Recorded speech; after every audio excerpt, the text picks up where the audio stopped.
Hard news के साथ मैं हूं उस्मान शहीन।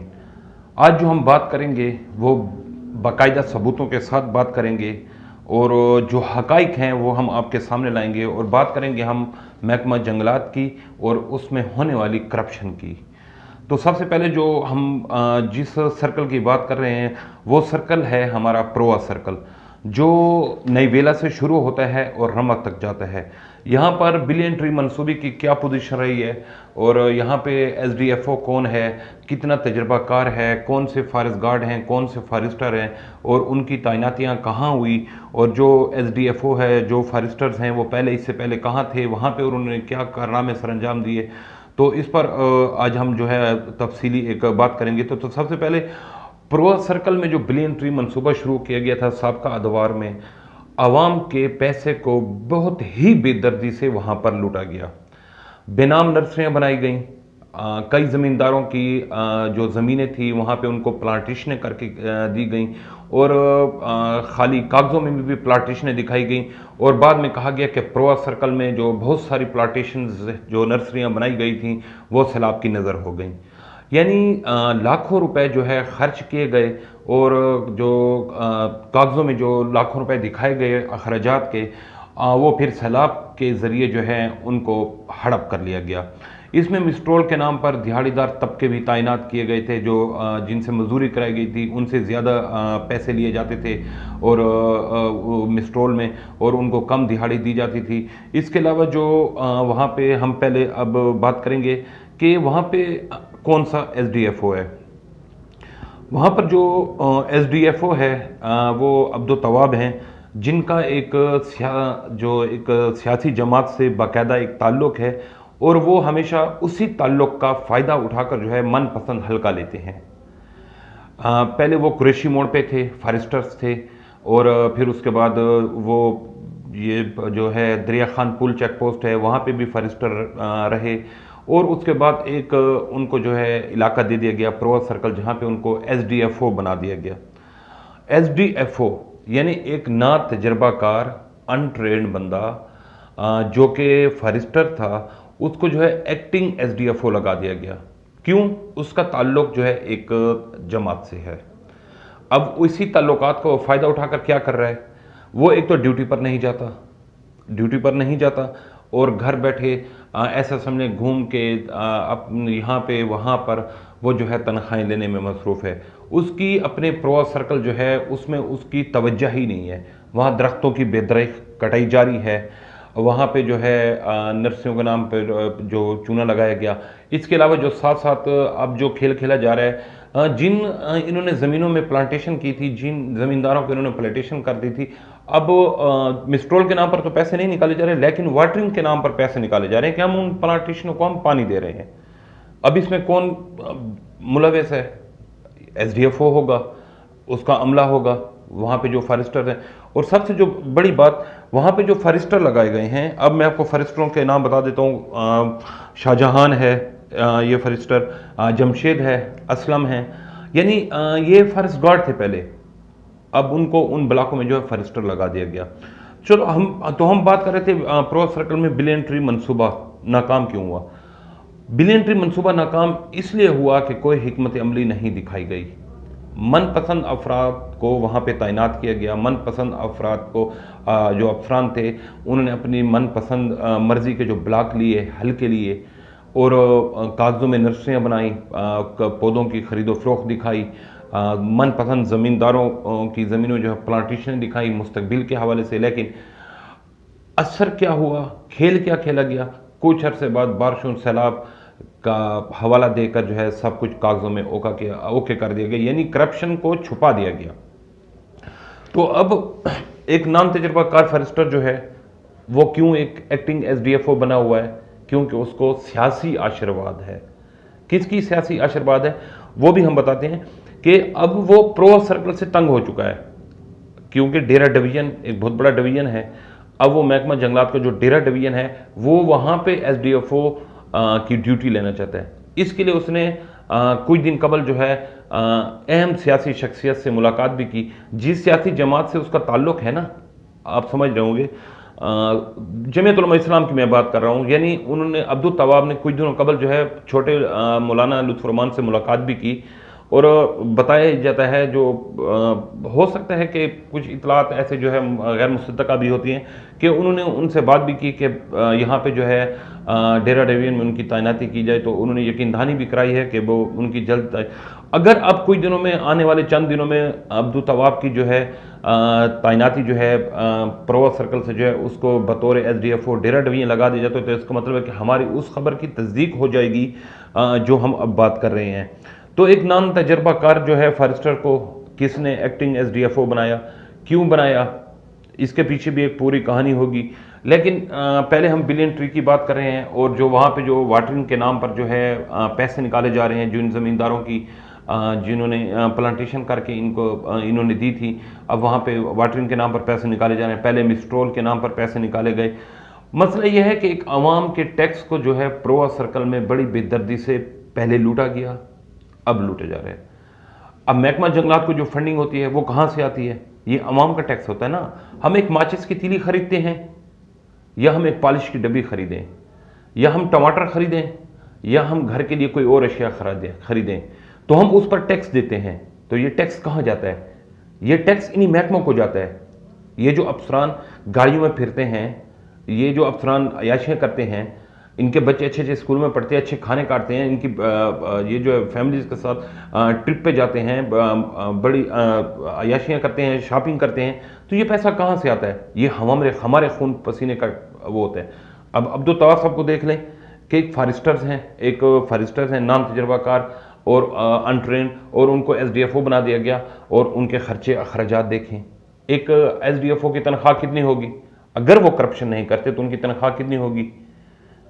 ठीक है, तो उनके अखराजात देखें। अभी हालिया दिनों में उन्होंने अपनी गाड़ी के लिए नए 4 टायर लिए।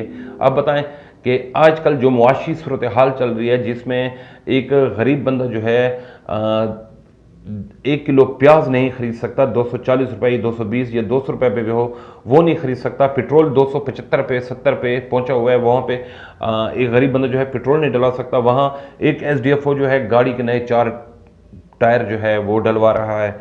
उसके बाद वो ड्यूटी पे नहीं जाता, वहाँ पे उनको उसको मनपसंद ब्लॉक मिला हुआ है। तो क्यों, कब होगी ये करप्शन ख़त्म? करप्शन के दावेदार तो बहुत आए कि हम करप्शन ख़त्म करेंगे, लेकिन करप्शन ख़त्म क्यों नहीं हुई? किसका कसूर है इसमें? अफसरान का? बिल्कुल अफसरान का। इसलिए है कि इस हमाम में सब नंगे हैं। अब जो DFO बैठा हुआ है यहाँ पे, महकमा जंगलात में जो तैनात है, वो पहले यहाँ पे क्या था? डेरा डेवियन का क्या था? SDFO था। अब ज़ाहिर है ये जो फॉरेस्टर्स हैं जिनको एक्टिंग SDFO बनाया गया है, वो उसको पहचानते हैं, वो उनको जानता है। यानी सब करप्शन के हमाम में नंगा है। करप्शन की जो माया देवी है सबको अच्छी लगती है, और सब ने उसमें स्नान किया है। इस गंगा में सब ने स्नान किया है। हम एक फॉरेस्टर्स की या एक SDFO की बात नहीं कर रहे, और भी हैं। लेकिन प्रोआ सर्कल में जो हमारी इतलात हैं, वहाँ पे बेतहाशा बिलियन ट्री मंसूबे के नाम पर करप्शन की गई साबका दौर में, और अभी भी करप्शन की जा रही है। वाटरिंग के नाम पर अब भी पैसे लिए जा रहे हैं। दरख्तों की गैर कानूनी कटाई अब भी जारी है। सड़कों के किनारों पर अक्सर दरख्त गायब हैं, आधे दरख्त ऊपर से गायब हैं, ट्रक लोड होकर जा रहा होता है। अगर पूछा जाए, रब्ता किया जाए, तो कहा जाता है गैर कानूनी कटाई हो नहीं सकती, उन्होंने अपनी ज़मीनों से काटा होगा। अगर गैर कानूनी कटाई होगी तो चेक पोस्टों पर, जो महकमा जंगलात की चेक पोस्टें हैं, वहाँ पर आकर जो है उनको पकड़ लिया जाएगा। यार कैसे पकड़ोगे तुम उन लोगों को? चेक पोस्टों पर तो तुम लोगों के अमला तैनात है, जो जैली रसीदें बनाता है पैसे लेकर, ऐसी रसीद देता है जिनका दफ्तर में कोई रिकॉर्ड नहीं होता।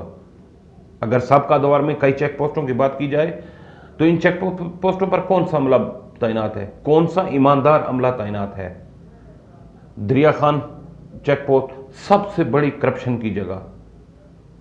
दूसरे नंबर पे कुरैशी मोड़ को देख लें, सबसे बड़ी करप्शन की जगह। खुद्दी चेक पोस्ट को देख लें, टांक रोड पर देख लें। यार कौन कौन सी जगह है महकमा जंगलात में जहां मैं आपको बताऊं कि करप्शन किस तरह की जा रही है?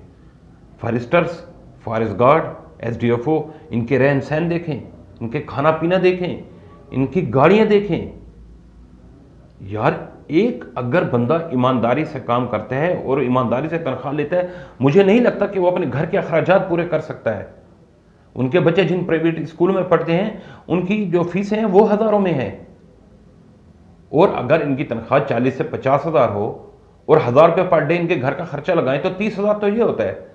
तो फिर ये पेट्रोल कहाँ से डलवाते हैं, बच्चों की स्कूलों की फीसें कैसे देते हैं, अपनी अय्याशियाँ कैसे करते हैं, गाड़ियों के नए नए चार्ज लिए जा रहे हैं। यानी करप्शन तो है, लेकिन उसको मुख्तलिफ तरीकों से की जा रही है।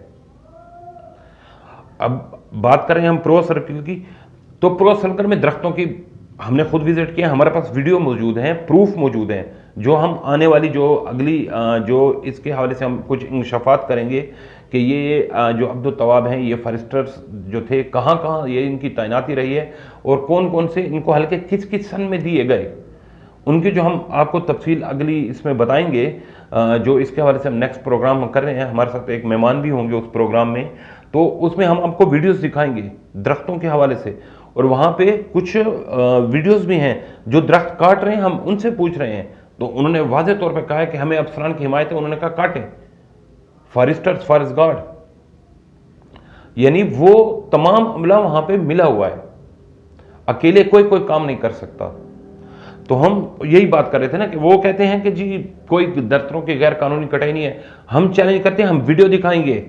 SDO साहब, अब्दुल तवाब साहब, हम आपको वादे तौर पर अपनी वीडियो के जरिए कह रहे हैं कि नेक्स्ट उसमें हम आपको वीडियो दिखाएंगे कि दरख्तों की कटाई प्रो सर्कल में कहाँ पे जारी है, माड़े के करीब क्या हो रहा है, माड़े के करीब किसने दरख्त काटे और दरख्तों की को जड़ों समेत किसने गायब किया, हम आपको बाकायदा सबूत दिखाएंगे। नहर के ऊपर जो लाल माड़ा को रास्ता जाता है वहाँ पे किसने दरख्त काटे, साइडों पे दरख्त काटने वाला कौन है, और जब हम आपसे रब्ता करते हैं तो आप कहते हैं ये NHA के तरफ आता है रोड। तो भाई अगर वो NHA की तरफ आता है और साइडों पे ज़मींदारों की है, तो फिर आप हज़ारों रुपए में तनख्वाहें किस चीज़ की ले रहे हैं, आप किन ब्लॉकों में हैं, आप किस फिर इलाके के SDFO हैं, जब आपको अपने इलाके का इल्म ही नहीं है कि आपके इलाके में क्या हो रहा है। आप ड्यूटी पर जाएं तो आपको इल्म हो, ड्यूटी पर जाएं तो आपको इल्म हो ना, आप तो ड्यूटी पर ही नहीं जानते। हम आपको कुछ रिकॉर्डिंग भी दिखाएंगे अगली उसमें, हम आपको बताएंगे कि वहां पे दरख्त काटे जा रहे हैं और कहां जा रहे हैं।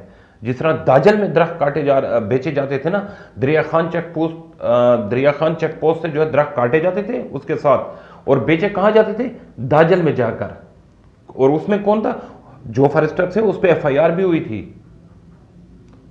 और जो आपने जो ये प्लांटेशनें बनाई थी, जो प्लांटेशनें आपने बनाई हैं ज़मींदारों को, और वाटरिंग के नाम पर पैसे निकाले जा रहे हैं, और आप बता रहे हैं कि प्लांटेशन जो है सैलाब की नज़र हो गई।